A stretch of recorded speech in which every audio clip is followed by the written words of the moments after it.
사도신경. 나는 전능하신 아버지 하나님 천지의 창조주를 믿습니다. 나는 그의 유일하신 아들 우리 주 예수 그리스도를 믿습니다. 그는 성령으로 잉태되어 동정녀 마리아에게서 나시고 본디오 빌라도에게 고난을 받아 십자가에 못 박혀 죽으시고 장사된 지 사흘 만에 죽은 자 가운데서 다시 살아나셨으며 하늘에 오르시어 전능하신 아버지 하나님 우편에 앉아 계시다가 거기로부터 살아있는 자와 죽은 자를 심판하러 오십니다. 나는 성령을 믿으며 거룩한 공교회와 성도의 교제와 죄를 용서받는 것과 몸의 부활과 영생을 믿습니다. 아멘.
오늘의 말씀입니다.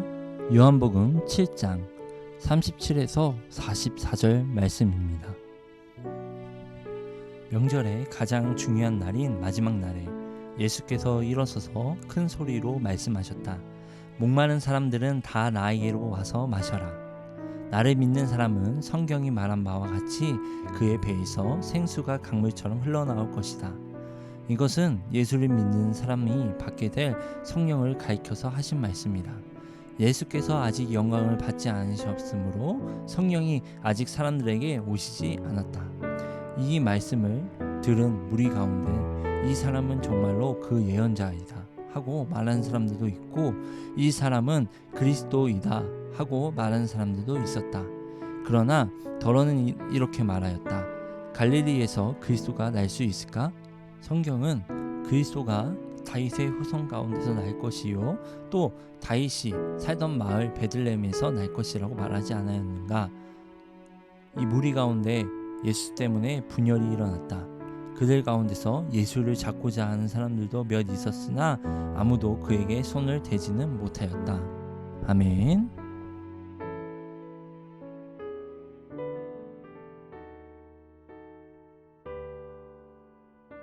세상에 많은 사람들이 살고 있습니다. 한 사람 한 사람 모두 각자의 생각과 삶의 방식으로 살고 있습니다. 비슷하게 살아갈 수는 있지만 아예 똑같이 생각하며 사는 사람은 없을 것입니다. 같은 것을 보고 같은 것을 먹고 같은 것을 만지더라도 모두 다른 느낌을 가질 것이며 생각할 것입니다. 오늘 말씀은 예수님의 모습을 보고도 예수님의 말씀과 기적과 이적을 함께 체험해도 두 부류, 두 가지 서로 다른 반응을 보이는 사람들의 내용입니다. 예수님을 똑같이 만나고 똑같이 보더라도 믿음에 따라서 자기의 기준에 따라서 다른 생각과 신앙을 가질 수 있다는 것입니다. 그 두 부류의 사람들끼리 예수님에 대해 분쟁, 토론을 하고 있는 모습의 장면입니다. 이 말씀의 장면을 보면서 진정한 그리스도인이라면 어떤 모습과 어떤 반응을 보여야 할지 우리는 고민해 봤으면 좋겠습니다. 요즘 요한복음을 계속 읽으면서 느끼는 것은 예수님께서 하나님의 아들이시며 우리가 기다렸던 메시아이신 것을 계속 이야기하고 증거하고 있다는 것을 강하게 느낍니다. 오늘 말씀 전후 맥락에서도 예수님이 하나님의 아들이시다라는 이야기를 하고 있습니다. 이 이야기 가운데 사람들의 반응이 바로 오늘 말씀인 것입니다. 예수님의 기적과 표적을 보면서 과연 예수님은 누구신가? 누구시기에 저런 일을 할 수 있단 말인가? 라며 사람들은 열띤 토론을 펼칩니다. 오늘 요한복음 7장 37절에서 44절 말씀은 세 부분으로 구분할 수 있습니다. 먼저 말씀 37에서 39절 말씀 부분은 먼저 목마른 자를 초청하는 부분입니다. 명절의 가장 중요한 날인 마지막 날에 예수께서 일어서서 큰 소리로 말씀하셨다. 목마른 사람은 다 나에게로 와서 마셔라. 나를 믿는 사람은 성경이 말한 바와 같이 그의 배에서 생수가 강물처럼 흘러나올 것이다. 이것은 예수를 믿는 사람이 받게 될 성령을 가리켜서 하신 말씀이다. 예수께서 아직 영광을 받지 않으셨으므로 성령이 아직 사람들에게 오시지 않았다. 37절에 명절이라는 것은 유대인의 절기인 초막절을 말하는 것입니다. 이 초막절은 출애굽을 하고 난 뒤 광야의 삶을 생각하면서 자기 조상들에게 물을 공급하신 하나님께 감사하면서 기념하는 절기입니다. 초막절 마지막 날에 제단 불에 물을 붓는 의식을 진행합니다. 특히 초막절은 추수가 끝난 시기와 맞물려서 추수가 끝난 다음 이스라엘은 물을 공급해 주신 하나님께 감사하고 앞으로도 물을 통해 풍성한 수확을 주실 것을 기대하는 절기였습니다. 초막절과 물의 뜻은 성경에서 종말론적 성격을 띠고 있습니다. 예수님이 초막절에 왜 이 말씀을 하였는가? 우리는 생각하면서 성경을 읽어야 합니다. 예수님은 옛것이 끝나고 이제 새로운 것을 주겠다. 하늘에서 내리는 비가 아니라 자신이 새로운 물을 공급하겠다고 선언하신 것입니다. 이는 성령님을 보내주시겠다는 말씀입니다. 그의 백성에게 성령님을 보내셔서 풍성한 영적 추수를 가져오신다는 것입니다. 목마른 자를 초청하시고 초청된 그 목마른 자가 예수 그리스도를 믿으면 예수 그리스도에게서 생수의 강이 흘러나온다는 것입니다. 그 생수의 강은 바로 성령님을 뜻하며 성령님을 보내주신다고 약속하시는 장면이라는 것입니다. 하지만 사람들은 예수님의 말씀을 믿지 않았고 기적과 표적을 무시했습니다. 우리가 믿는 예수님은 하나님의 새로운 성전, 이스라엘을 새로운 출애굽으로 이끌 지도자시며 세상을 위한 생명의 새로운 근원이시라는 것입니다. 두 번째는 40절에서 41절 상반절에 우리가 예수님을 보고 예수님의 말씀을 듣고 마음과 삶에 가져야 할 반응 중 한 가지입니다. 예수님을 선지자 혹은 그리스도라 하는 사람들의 반응입니다. 40절에 이 말씀을 들은 무리 가운데는 이 사람은 정말로 그 예언자이다 하고 말하는 사람들도 있고 41절에 이 사람은 그리스도이시다 하고 말하는 사람들도 있었다 라고 말하고 있습니다. 예수님의 기적과 표적을 보고 예수님은 사람이 아니다, 이렇게까지 한 선지자 예언자가 없었다, 정말 그리스도인 것 같다, 우리가 기다리던 그리스도이다 라고 말하고 있는 사람들의 반응을 볼 수 있습니다. 바로 우리 그리스도인들의 모습입니다.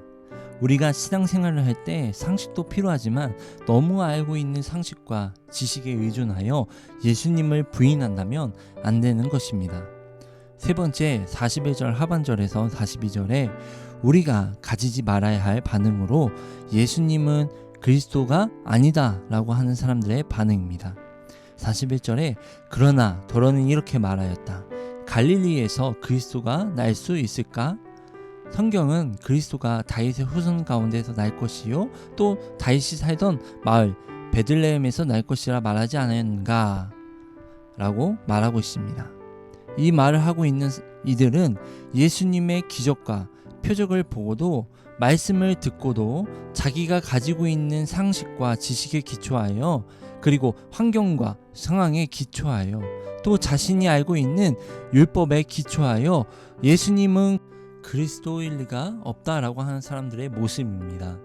갈릴리에서 그리스도가 날 수가 없다, 다윗의 후손 가운데서 날 것이고 또 베들레헴에서 날 것이다고 말하지 않았는가 라며 진짜 진실은 외면하고 자기가 믿고 싶은 대로 보고 싶은 대로 판단하는 모습이며 예수님에 대해 더 알려고 하지 않으며 자기의 상식으로 판단하며 예수님은 하나님의 아들이 아니다 라는 사람들의 모습인 것입니다.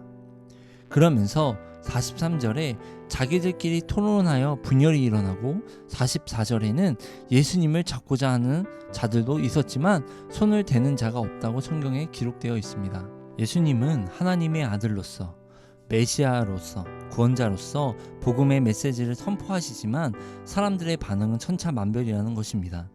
영원히 목마르지 않는 생수의 강을 마시게 해준다고 하였지만 예수님을 부인하는 사람들은 예수님의 표적과 기적을 무시하고 작은 지식과 상식으로 지금까지 자기들이 배운 율법에 예수님을 가두며 예수님을 적극적으로 부인하는 사람들, 지금으로 말하면 예수님을 안 믿는 사람들과 교회 다니지만 예수님을 믿지 않고 다니는 사람들과 같은 반응을 보인다는 것입니다.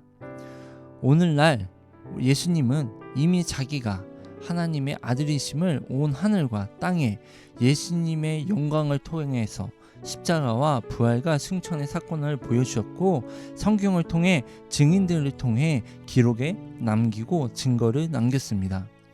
그것을 보고 우리 예수님을 믿는 사람들은 예수님을 그리스도라 하지만 똑같은 말씀과 똑같은 기적을 보고도 예수님을 안 믿는 사람들은 예수님은 구원자가 아니다라는 반응을 보인다는 것입니다. 예수님은 여러 증거를 남기셨습니다. 그 증거를 보고 말씀을 보고 우리는 어떤 마음을 가져야 합니까? 지금 이 시대에도 마찬가지입니다. 분명 시간이 갈수록 세상은 우리 기독교인들 핍박하고 예수님을 믿는다는 것이 점점 더 어려워진다는 것입니다. 진정한 그리스도인이라면 하나님을 믿고 예수님의 그 말씀과 예수님이 하나님의 아들이심을 진심으로 믿는다면 우리는 예수님께서 주시는 생수의 강을 마시며 성령님의 도우심으로 하루하루를 살아가야 된다는 것입니다.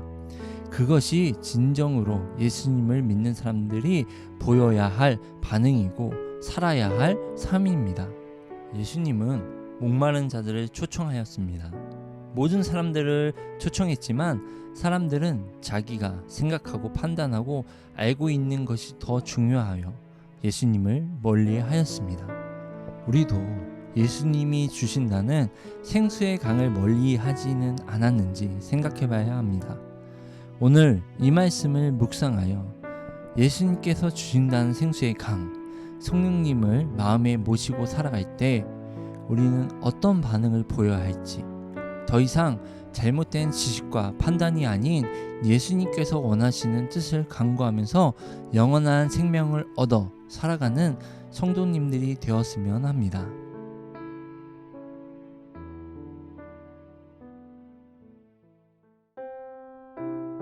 먼저 첫 번째로 기도할 것은 성령님과 동행하는 삶을 살게 해주시고 하나님의 뜻이 무엇인지 간구하며 말씀을 읽을 때 나의 생각보단 하나님이 무엇을 이야기하시는지 깨닫게 하옵소서.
두 번째로 기도하실 것은 하나님께 더욱 나아가는 신앙과 믿음을 주시옵고 영원히 목마르지 않는 생수를 마시게 하옵소서.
마지막으로 기도할 것은 나의 짧은 지식과 경험보단 말씀에 기초하여 신앙생활을 할 수 있도록 하옵소서. 그리고 그 신앙생활을 할 때에 그 말씀을 실천할 수 있는 용기와 지혜를 허락해 주시옵소서. 아멘.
주기도문. 하늘에 계신 우리 아버지, 아버지의 이름을 거룩하게 하시며 아버지의 나라가 오게 하시며 아버지의 뜻이 하늘에서와 같이 땅에서도 이루어지게 하소서. 오늘 우리에게 일용할 양식을 주시고 우리가 우리에게 잘못한 사람을 용서하여 준 것 같이 우리 죄를 용서하여 주시고 우리를 시험에 빠지지 않게 하시고 악에서 구하소서. 나라와 권능과 영광이 영원히 아버지의 것입니다. 아멘.